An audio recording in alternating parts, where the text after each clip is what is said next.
The stock market just saw its worst week of 2024 after yesterday's job market report said that employers are hiring less people than expected, and this led to a broad stock market sell-off. Now, it feels kind of like deja vu because almost exactly a month ago, on August 5th, we got last month's job market report, which said that the job market was worse than expected, and that was when the Dow Jones fell by more than 1,000 points in a day, which was the worst day for the stock market in about 2 years. So what I want to do in this video is go over three things. Number one is I want to go over what's going on with the job market. What does this report say? Number two, what's happening with the stock market? And number three, most importantly, stick with me through this, is what does this mean for you and how can you find the opportunities? So let me start by going over what did this report say about the job market. What it said is that in August, we got about 142,000 new jobs, which was below the estimate of 165,000 jobs. But the interesting thing about this job market report was that unemployment went from 4.3% down to 4.2%, which might kind of have you scratching. How is that possible if the job market report is worse than expected? And the reason why is because the economists also revised last month's job market report, which said that more people were hired than expected. So this month's job market report came in worse than expected, but they said last month's bad job market report wasn't as bad as expected. So unemployment actually went down from 4.3% to 4.2%. But the other interesting point of data here, which got some economists excited, was that this job market report said that wage growth actually grew to 3.8% year over year, which is higher than where we were before. Now, obviously, this has been a concern because we've been talking about how for many people, incomes have not grown fast enough to keep up with inflation. This job market report says that maybe that's not the case. Still, this is where now economists are a little bit confused as to what to make of this data, because next month in September, the Federal Reserve Bank is going to be meeting and they're going to discuss what they want to do with interest rate cuts. They've pretty much all guaranteed that they want to do interest rate cuts. But this is where a lot of people are wondering, are they going to do a quarter point cut, a half point cut? But because this job market data was kind of skewed in the sense that this month's data was worse than expected, last month's data might not be as bad as expected, this is where you have more people saying that maybe the Federal Reserve Bank will only stick with a quarter point cut. But of course, we'll be keeping you posted with what the Federal Reserve Bank does on Market Briefs. Market Briefs is my free financial newsletter where every day my team is working to break down what's happening in the financial markets, in the economy, in the stock market, in the housing market, in the crypto market, and the global economy. You can read it in less than 5 minutes every morning and it's completely free. So if you have not joined Market Briefs yet, I got the link for you to join down in the description below. This brings me to the topic of what's happening in the stock market. Now, obviously, we've been seeing these kind of wild swings every time we get a job market report. Last month when we got the job market report, we saw the worst day in the stock market in 2 years. This week when we got the job market report, it led to the worst week in the stock market in all of 2024. But what I want you to remember is that the stock market has still gone up quite a bit in the last 5 years. If we look at just the 2024 numbers, the Dow Jones is up 7%. The NASDAQ is up 11% year to date. Now, of course, this week hasn't been very pretty. The Dow Jones is down 2.3% and the NASDAQ is down almost 5% in just 1 week alone. And so, of course, we know and we can see that the stock market is being pretty emotional because the stock market does not like uncertainty. And there is uncertainty here. The uncertainty is, what is the Federal Reserve Bank going to do? Are they going to help stimulate the economy, or are they just going to try to take it easy? We also have uncertainty as to who's going to win the presidency this November. All these things are creating uncertainty for the stock market, which is the one thing that Wall Street does not like. But this is where your job as a financially savvy person is to be able to find the opportunity, which brings me to number three. What does all of this mean for you? And this is where I want you to take a step back and take a breather.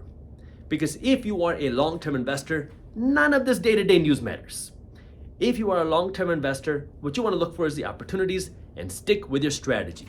For the average person, what I say, now I gotta give you the disclaimer because I'm just a random guy on YouTube. I'm not a financial advisor. I don't recommend what I do to anybody else. You gotta do your own due diligence because investing has risks, and yes, you are going to lose money at some point. But if you are a long-term investor and all you're doing is you're investing into the stock market, into the S&P 500, and it's just dollar cost averaging, this is an opportunity to potentially buy more. Sure, we haven't seen that big of a drop, but what you want to remember is that when you see market downturns, they create better buying opportunities. And if you are a dollar cost averaging investor, you just keep buying. You don't change your strategy. The worst thing that you can do is stop buying when markets go down.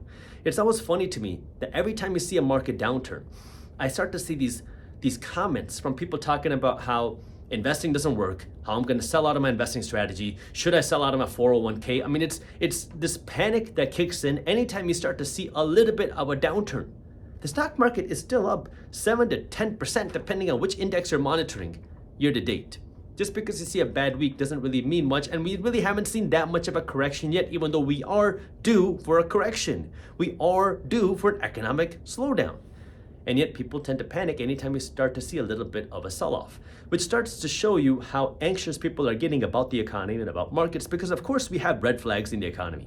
Of course we have red flags with inflation. Of course we have red flags. But sometimes people like to assume that markets will only go up. But that's not the case. The S&P 500 has averaged more than a 10% return over the last 70 or so years. But during those 70 or so years, it has seen multiple market crashes, it has seen multiple recessions, it has seen multiple economic pullbacks. Yet despite those recessions, market crashes, and economic pullbacks, the market has still risen. And this is where, if you want to be a financially savvy investor, you got to remember, markets go up and markets go down. If you believe in the long-term health of the economy, if you believe in the long-term strength of the United States stock market, and you just keep buying. If you are more of an active investor, what I call an active investor, where you are investing in individual companies, then what happens in these day-to-day swings is it just makes some stocks a little bit cheaper. And so what you want to be doing is you have a list of which companies you want to consider investing in. This is where you're already doing your research of, well, I want to invest in these industries. I want to invest in these companies. These are the companies that I want to purchase. I'm just waiting for a good buying price. And you know that this is a good buying price for my stock. If I see this company go down to this price, I will come in and buy. And so that's what you want to be waiting for. But again, it requires that calmness when everybody's going crazy. Because I can tell you that the traditional media loves selling emotion. What do I mean by that? The traditional media love creating articles that will drive clicks, because that's how they get paid. This is why I'm so adamant on promoting Market Briefs, because Market Briefs has all the education in one newsletter as to what's happening in the markets in one newsletter. So we don't need all the sensationalism, because once you read the newsletter, all the news is right there inside of one email. But this is where it is difficult as an investor, especially a newer investor, because if you aren't used to this type of information, hearing bad news can be very enticing to sell, because you start to see all the stocks in red. You start to see your portfolio in the red, and now you start to panic. Are we entering a recession? Is a market crash going to happen? Should I sell out before everything gets worse? But this is where you want to stay calm and understand, number one, yes, market crashes happen. Yes, recessions happen. But you want to find the opportunity. And that requires you to, number one, stay calm. Number two, prepare your finances for anything. We don't know what's going to happen tomorrow. We don't know if the market's going to boom or crash tomorrow. But you want to be prepared for anything. That means have savings put aside to protect you against an emergency, and have savings put aside to be able to capitalize on investment opportunities. Why? Because if you see an amazing investment opportunity tomorrow, but you have no money to actually make the purchase, it doesn't do you any good. Number two, invest in your financial education. Learn how to study financial statements. Learn how to study a prospectus. Learn how to understand the difference between a good ETF and a bad ETF. There are free resources on YouTube. I have videos on my channel where I go over this. You can start to take classes, you can read books. I mean, there's a lot of education out there.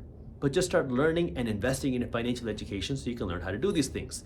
Number three, for those of you that want to get a little bit more sophisticated, pay attention to the market trends. Start investing in your research. The market trends is understanding, how are spending habits changing? What are people doing differently with their money now versus 12 months ago, 24 months ago, 36 months ago? And there's a lot of research tools out there. Obviously, we have one at Briefs Media called Market Briefs Pro, where my team publishes a paid newsletter that covers these types of trends. But this is where now you can start to look for how things are changing in the markets.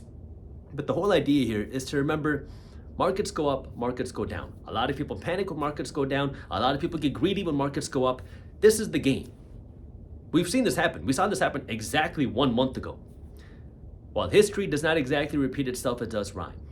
And so we can see that there are concerns in the economy with the job market. We're seeing that employers are hiring less people than expected. We're starting to see a little bit more layoffs. Unemployment has jumped up quite a bit over the last 12 months. We're seeing wage growth kind of waver. Sometimes it's lower than expected. Sometimes it's at expectations. But we see that there are concerns in the job market. That's a fact. Now, despite that, how can you prepare yourself How can you continue to invest in your own education? And how can you look for the opportunities? Because at the end of the day, if you believe in the economy, which I do, I believe that in 10 years, 20 years, 30 years, the American economy is going to continue to be the strongest economy in the earth. I do think that we're going to see some bumps. I do think that we have some red flags in our economy, no doubt. But I continue to believe that this is the best place to invest. And if that continues to be the case, then all you want to do is continue to stay calm, especially if you're investing for the long term, because while a lot of people get emotional, you want to get financial. That's where the opportunities are. Of course, we'll be keeping you updated on market briefs, and I'll do my best to keep you updated with here as well. And with that, I will see you on YouTube tomorrow.